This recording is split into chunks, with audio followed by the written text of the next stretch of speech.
So, Monkey Boy, what do you think about Terror Train? We just got done watching Terror Train, which is a movie where it starts off with a college fraternity where they take one of the new recruits and go, well, come on, we'll get you laid, and then they actually, it's a medical school, so they have a corpse in the bed instead, and the guy freaks out. And then there's a hard cut to 3 years later, where everybody's going on a train ride to celebrate their New Year's Eve party. Everybody's wearing costumes, and people start dying, specifically the people involved in that prank. So clearly it's the guy that was the victim of the prank. Not much of a whodunit, but there's a twist. On board of the train is a magician, played by David Copperfield, who, as we know, is the biggest hair haver in magic.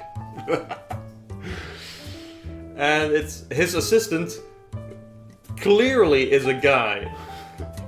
As soon as we saw him, I'm like, Austin Powers, that's a man! Big jaw, big hands.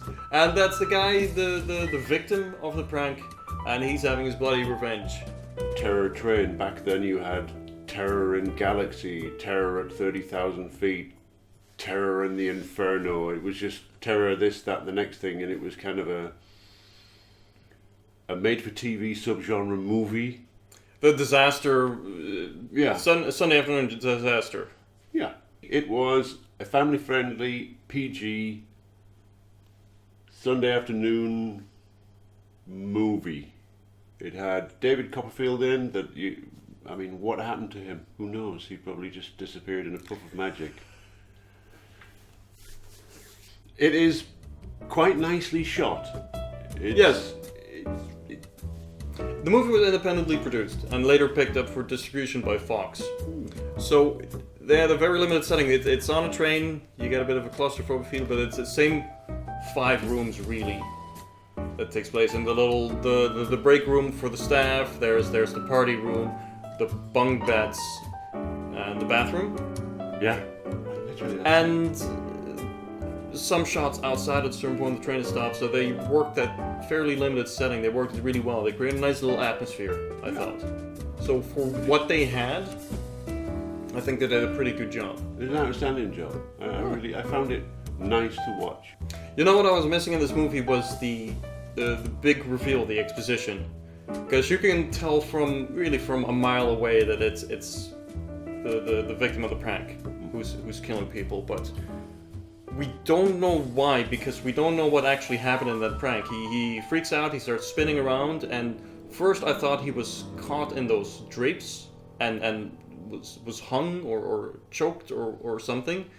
But no, he went to we're told, in a very brief conversation, that he went to the hospital, and we don't hear what happened after that. That conversation is cut off by one of the characters. So we were waiting. We needed that. We needed that. The tragedy that happened years ago, and then turns out the guy survived and comes back. But that's not. We don't get that conversation. There's no why. Exactly. Even at the end, you're left with that. We know that he went to the hospital, and Jamie Lee Curtis's character visited him there once, and was told that he was quite sick in the head because in the past he had killed someone. They didn't know if it was on purpose or not. Yeah. There was no why, there was no explanation, you were just kind of left dangling there. Yeah, for example, in Friday the 13th, we're told this woman, her child drowned because the camp counselors weren't paying attention. They were smoking weed and having sex. And that's why she goes and kills the counselors at that camp years later. So I don't understand why he's murdering them, because he didn't get injured or anything like that, really. No. I think also the movie loses steam. We were getting a little bored about halfway through because it's not that exciting. No. A movie.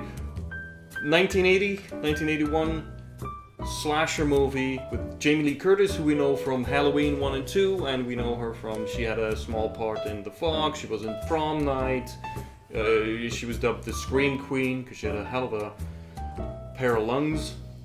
So we were expecting more, but the kills some of them are off screen. There's not a lot of gore, there's not so much excitement. But, like, all the kills were off screen. You don't see anything.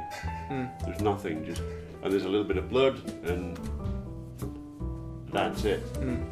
But it'll be good for a night in with somebody who doesn't appreciate gore and splatter. You can see with your girlfriend, you can have a nice night in with a kind of a whodunit horror type thing. Yeah. You can watch it with your mom. Yeah. It does have, and I have to mention that, it has the greatest dummy fall in the history of cinema. The ending is so great.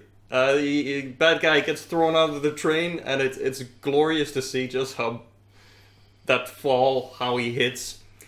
And that's the end of the movie, where the guy's dead, there's no wrap up, no nothing. It just, he's thrown onto the train, go home now.